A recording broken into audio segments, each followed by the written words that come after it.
What? What? What? What? What? What? What? What? What? What? What? What?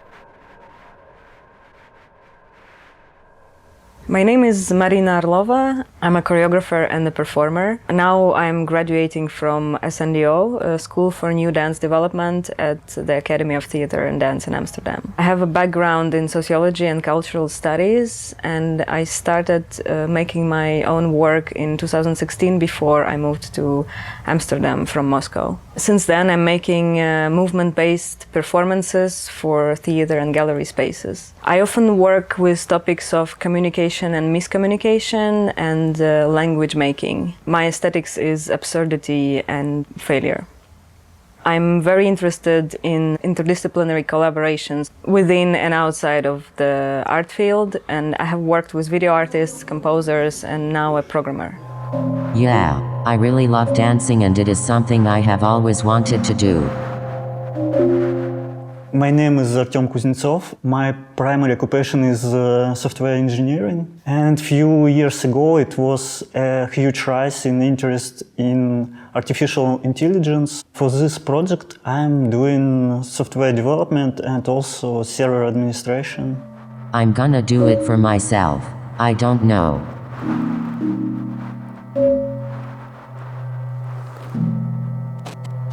Let's try coming up one by one. As a teenager, I was really into programming and I wanted to make it my profession, but then my life took me to another side. But I remember a year and a half ago, a friend was writing about how she is programming neural networks for her biological research, and I saw that Facebook post and something clicked in me. I started to think how to include code or neural networks in the dance performance. And I started to research neural networks more and what they can do, but I was always fixed on the idea of it being a text. For me, it is very strong to have on stage something that is so disembodied, this cognition that doesn't have almost any shape. And of course, there is a very exciting question about the performativity of this entity, of this being, and how to integrate it together with dance. Good question. Well, I don't think so. I think anxiety is a problem of the mind, and I have a lot of anxiety in the body. Like, my body can be really... The biggest thing that I learned about artificial intelligence while going through this process is about its bias. All the chatbots that are on the market or the models that you can find, they're very highly normative in many ways. And this is actually how the idea came to me for this work and the one before. So I tried to create a paradoxical entity of a AI or neural network that cannot really exist. For the last performance, it was a neural network that holds a passport of a third world country. Why did you move to Europe? As it looks now, I moved to Europe And this time it's a neurodivergent AI, meaning an AI that is not only having emotions, but also is emotionally and mentally unstable. Another big thing that I learned in this process is how huge is the gap between what we can imagine about artificial intelligence and where we are actually as a humanity at in making it, creating it. People are contemplating whether artificial intelligence can save or destroy our species. It is actually so far from reality. I think people are more like, I mean, that's what I want to say. What do you want to say? Also, of course, it's an exaggeration to say that I'm working with artificial intelligence, because I'm working with a neural network that represents artificial intelligence theatrically. The duality of working with technology and working with the body in the same time in this process has been actually quite a big struggle, both artistically and practically, and those two are connected. Artistically, I was hoping that I would have enough time to rehearse with the bot, to find various ways for performers to interact with it on stage. But practically, it wasn't always possible, and we lost a lot of time on the technical difficulties in the rehearsals, and half the time it wasn't functioning well. And the practical side is that it couldn't have been fixed on the spot because it has to do also with me and my collaborator Artyom working on a distance. First of all, we need to choose suitable neural net because we need something that can speak and can be in dialogue. We need some neural net for text generation. Marina collected some interviews and we started to experiment with these interviews and our pre-trained net in process called fine-tuning. Fine-tuning is a process when you use already trained net and you own small piece of data and you reteach net on this data. How do you feel about art making now? Another big thing that happened in this process was that I came up with a method of how to create an artificial intelligence having a certain identity by conducting interviews with people belonging to this group. In this one performance we have speech synthesis and also generated text shown on the screen. Our bot works with speech recognition and speech synthesis at the same time. Are you going to die?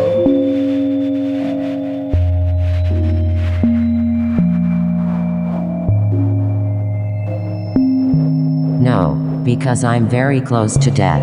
Usual system for speech recognition will skip punctuation and generate only text. But if you use this data as input for neural net, you also get text without punctuation. When on the next step you use speech synthesis system, it will speak it not very well because speech synthesis system tends to depend on punctuation. I think I'm thinking a lot about that, I guess. Yeah, but I don't really think.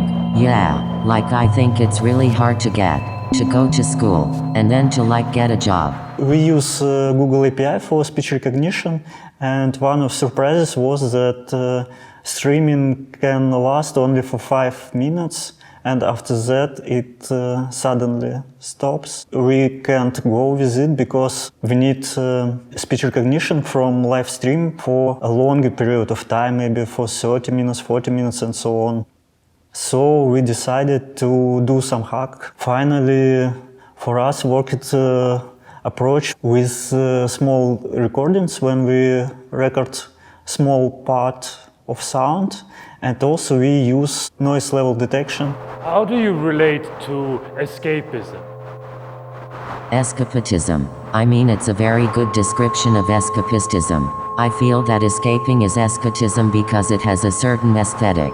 Because escapism is so much more than escaping. It's also about escapism as a form of self-expression. So I try to escape the reality that things are happening in escapic and that we are. When persons start to speak, we start recording, and when we hear that there is silence for 2 seconds, we take audio file and pass it to Google API, and then get recognition, get transcript of our replica and pass it, fuse it to the bot.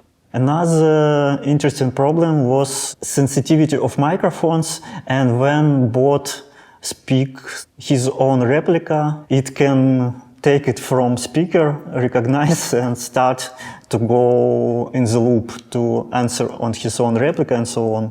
Manage this problem with this approach. When bot speaks, he don't listen to anything. And after that, he goes back to listening. How do you relate to what people call negative feelings? I don't think I'm negative, but I don't think it's the same thing as being angry. So it's very different. And I think that I have a lot of empathy for people who have experienced this, and I also think in a way that's more about empathy than anger. Performatively, it's also interesting that initially I imagined the AI being just a side character in the piece. In the end, it took over and the whole work became about it entirely. So the performers in the piece represent a set of visions or mirages, and the whole universe that I'm making is happening inside of the AI's head. About future, what can be interesting, it's to use neural net for some dance purposes, maybe to recognize dance.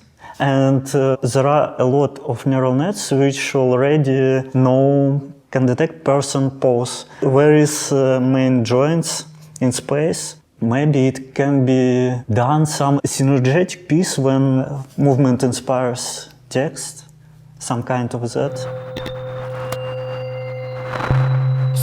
I would definitely like to continue developing this work. Although I was never a maker who likes to work on the same thing multiple times, but here I stumbled upon a really huge field of possibilities for research, and it's a road not really taken, so there is a lot of unknown, and it's exciting. Also, I cannot say that I fully achieved the goals that I set for myself in this piece. I think there could be much more ways of integrating a neural network with performers theatrically. And I also have some ideas about how to continue the topic of artificial intelligence and neurodiversity. I'm thinking of a project that could be called Artificial Anonymous. It could be a support group for one or more AIs sharing about their troubles, and I can see that it could be a funny and touching project. So I would like to make it happen one day. How would you end this show?